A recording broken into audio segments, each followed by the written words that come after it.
Video like जरूर कर लीजिए और ऐसे वीडियो लगातार फ्री में पाने के लिए चैनल को तुरंत सब्सक्राइब कर लीजिए और बेल आइकन को जरूर टैप कर लीजिए ताकि आगे भी सारे वीडियो आपको मिलते रहे। यूट्यूब में फॉलो करते हैं तो प्लीज ये वाला फ्री टेलीग्राम चैनल जरूर ज्वाइन कर लीजिएगा। सारे नोटिफिकेशन सारे अपडेट यहीं पे आते हैं, ध्यान रखिए।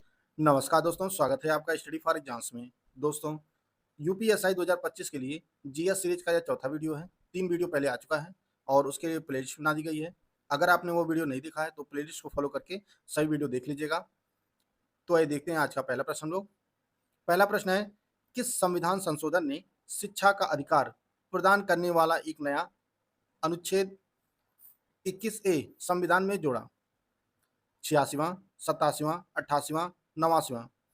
तो इसका जो सही आंसर है वो आपका ऑप्शन ए है। 86वां संविधान संशोधन किया गया था सन 2002 में। 2002 में यह संशोधन किया गया था और एक नया अनुच्छेद जोड़ा गया, अनुच्छेद 21A, और इसके तहत 6 से 14 वर्ष के आयु के बच्चों को जो है निःशुल्क शिक्षा प्रदान करना था। तो इसका ऑप्शन ए जो है वह सही है। अगला प्रश्न है, निम्नांकित में से कौन सा सही सुमेलित नहीं है? 4 गुफाएं दी गई हैं और ये किन राज्यों में स्थित है, उनके साथ कौन सा युग्म सही नहीं है आपको बताना है। हाथी गुम्फा, एलोरा, बाकी गुफा, नागार्जुन पहाड़ी। तो हाथी गुम्फा जो गुफा है, हाथी गुम्फा, यह उड़ीसा में है। एलोरा महाराष्ट्र में है। बाकी गुफा मध्य प्रदेश में है और नागार्जुन की पहाड़ी जो है यह पश्चिम बंगाल में नहीं, यह आपके बिहार में है, बिहार में स्थित है। तो इसका डी ऑप्शन सही नहीं है, सुमेलित नहीं है। बाकी तीनों जो है वह सुमेलित है। निम्न में से कौन सा सही सुमेलित नहीं है, एक बार फिर है। इसमें 4 संधियां दी गई हैं और ये संधियां किस वर्ष हुई हैं, उनका कौन सा युग्म सही नहीं है आपको बताना है। सूरत संधि 1775, मद्रास संधि 1769, बेसिन संधि 1803 और लाहौर संधि 1846। इसका जो सही नहीं है वह आपका ऑप्शन सी है। बेसिन की जो संधि हुई थी यह 1803 में नहीं, यह 1802 में हुई थी। 1802 में, 31 दिसंबर 1802 में। तो इसका सी ऑप्शन सही है। बाकी तीनों ऑप्शन जो है वह सही युग्म है, ए, बी और डी। अगला जो प्रश्न है वह है, निम्नलिखित में से कौन सा स्थल उत्तर प्रदेश के अमरोहा जिले में स्थित है? मजार शाह विलायत साहिब, दरगाह भूरे शाह, वासुदेव मंदिर, तुलसी पार्क। ये चारों स्थल जो है यह अमरोहा जिले में स्थित है उत्तर प्रदेश के। इसका ऑप्शन डी सही है। निम्नलिखित में से कौन सा युग्म सही नहीं है? मूलगंध कुटी विहार प्रयागराज, चित्तौड़ झील बहराइच, राधा कृष्ण मंदिर कानपुर और महापरिनिर्वाण मंदिर कुशीनगर। इसमें जो सही नहीं है वो आपका ऑप्शन ए है। मूलगंध कुटी विहार जो है यह प्रयागराज में नहीं, यह वाराणसी सारनाथ में स्थित है। बाकी तीनों जो है सही सुमेलित है। चित्तौड़ झील जो है बहराइच में है, राधा कृष्ण मंदिर यानी जेके मंदिर जो है यह कानपुर में स्थित है और महापरिनिर्वाण मंदिर जो है, महापरिनिर्वाण मंदिर, यह कुशीनगर में स्थित है। निम्नांकित में से कौन सी पुस्तक स्वामी दयानंद सरस्वती द्वारा रचित नहीं है? सत्यप्रकाश, पाखंड खंडन, ऋग्वेदादि भाष्य भूमिका या ज्ञान योग। तो इसका जो सही आंसर है वह आपका ऑप्शन डी है। यह स्वामी विवेकानंद की रचित पुस्तक नहीं है ज्ञान योग। बाकी तीनों जो है पुस्तकें यह सरस्वती जी की हैं। ज्ञान योग, यह ज्ञान योग जो है यह स्वामी विवेकानंद जी के भाषणों का संग्रह है, ज्ञान योग। इसका डी सही है। वस्तु एवं सेवा कर जीएसटी एक टास्क फोर्स द्वारा प्रस्तावित किया गया था, जिसके अध्यक्ष थे। तो इसके अध्यक्ष जो थे वह ऑप्शन ए विजय केलकर थे। विजय केलकर इसके टास्क फोर्स के अध्यक्ष थे। और भारत में जीएसटी जो है वह 1 जुलाई 2017 को जो है लागू हुई थी देश में 101वें संविधान संशोधन द्वारा। 101वें संविधान संशोधन द्वारा। इसका ऑप्शन ए सही है। 10 डिग्री चैनल पृथक करता है। 10 डिग्री चैनल जो है यह अंडमान को निकोबार द्वीप से जो है पृथक करता है। इसका ऑप्शन ए सही है। लक्षद्वीप और मालदीव जो है, लक्षद्वीप और मालदीव जो यह 8 डिग्री चैनल से जो है, डिग्री चैनल से पृथक होते हैं और भारत को श्रीलंका से जो पृथक होता है वह पाक जल डमरू से, पाक जल डमरू द्वारा जो है पृथक होता है। तो इसका ऑप्शन ए सही है। 10 डिग्री चैनल जो है वह अंडमान और निकोबार के बीच स्थित है।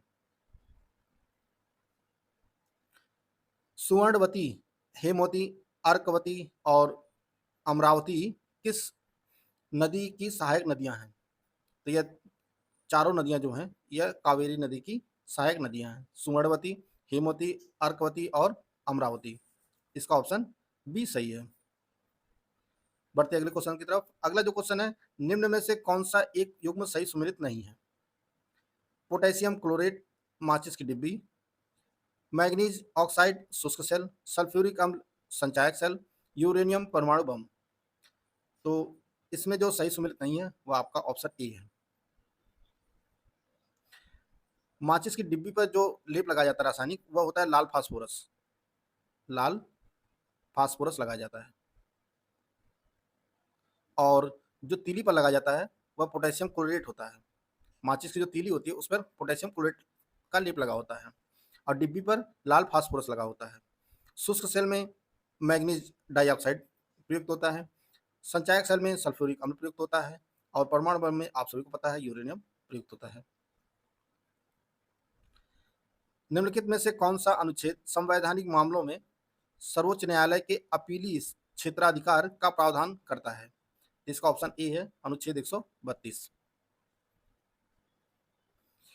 निम्नलिखित में से कौन सा विकल्प सही सुमेलित नहीं है? महाजनपद दिए गए हैं और उनकी राजधानी दी गई है। अवंती, माहिष्मती, कंबोज, राजापुर, कौशल, उज्जैनी, कुर्ग, इंद्रप्रस्थ। तो इसका जो सही आंसर है वह आपका ऑप्शन सी है। कौशल की जो राजधानी थी वह उज्जैनी नहीं थी, यह श्रावस्ती थी, श्रावस्ती। जैसा कि आप सभी को पता है प्राचीन भारत में जो कुल 16 महाजनपद थे और उसमें से 8 जो है वर्तमान उत्तर प्रदेश में थे। इसका ऑप्शन सी सही है।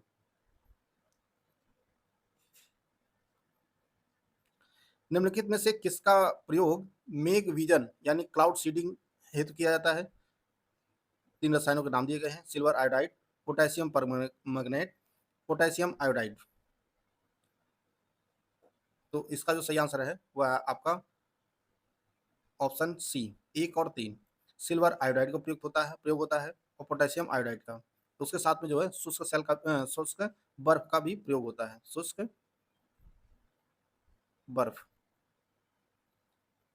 सिल्वर आयोडाइड, पोटेशियम आयोडाइड और शुष्क बर्फ, ये 3 चीजों का प्रयोग होता है क्लाउड सीडिंग में। इसका ऑप्शन सी सही है। लोकसभा का और राज्यसभा में गणपूर्ति कितनी होती है? कोरम कितना होता है? कोरम, तो कोरम जो होता है वह कुल सदस्य संख्या का 1/10 होता है, 1/10। इसका ऑप्शन जो है सी सही है। निम्नलिखित में से कौन सा सही सुमेलित नहीं है? 4 रचनाएं दी गई हैं और उनके सामने रचनाकार दिए गए हैं, उनका युग्म कौन सा सही नहीं है आपको बताना है। रघुवंशम कालिदास, स्वप्न वासव दत्तम भास, कादम्बरी सुबंधु और रत्नावली हर्ष। तो सही नहीं है वह आपका ऑप्शन सी है। कादम्बरी जो रचना है वह बाणभट्ट की है। कादम्बरी जो रचना है यह आपके बाणभट्ट की रचना है। बाकी रघुवंशम जो है वह कालिदास की है।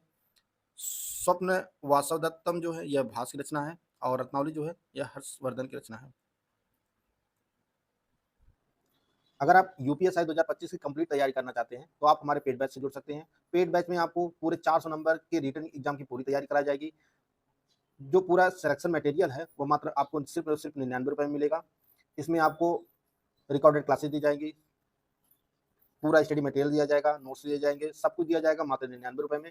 टेस्ट सीरीज का जो बैच है वो मात्र 49 रुपये में है।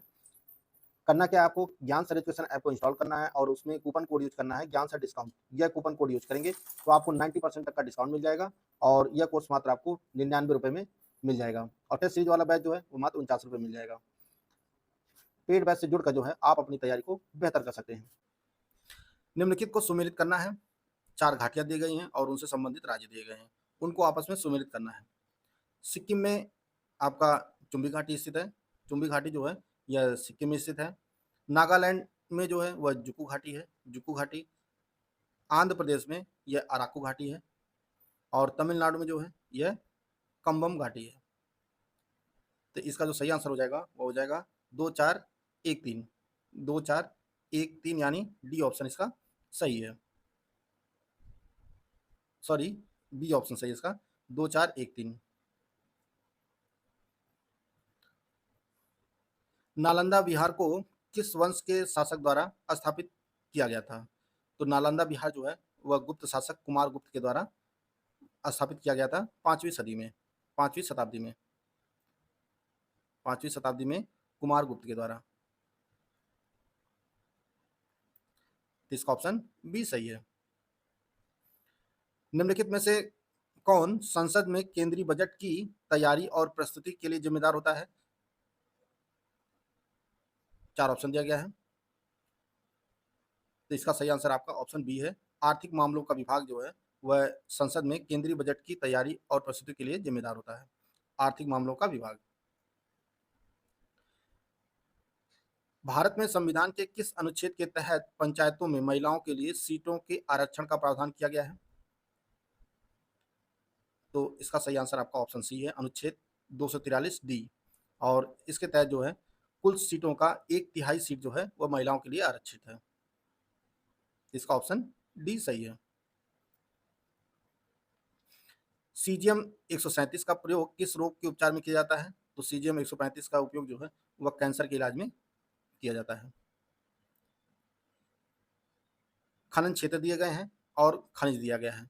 किस खनन क्षेत्र में जो है कौन सा खनिज पाया जाता है, उसके साथ जो है उसको सुमेलित, कौन सा युग्म जो है सुमेलित आपको बताना है। गुरु महिसानी लौह अयस्क, तालचेर कोयला, जादूगोड़ा यूरेनियम और जावर जिंक।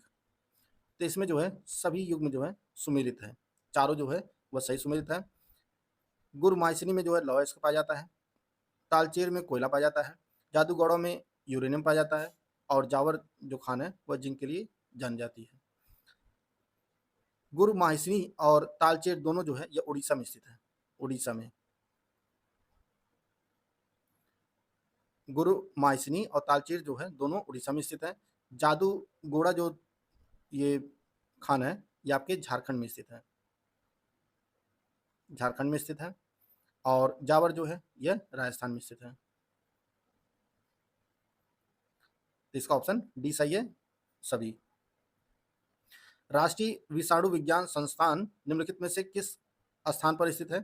तो यह संस्थान जो है पुणे में स्थित है और इसकी स्थापना जो है वह 1952 में हुई थी।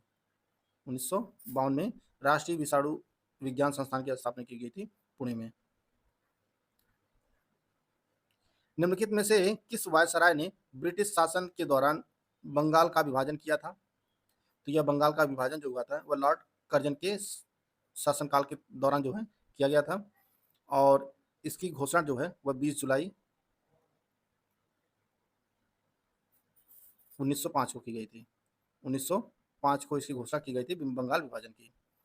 और उस समय जो भारत के गवर्नर थे वह लॉर्ड कर्जन थे।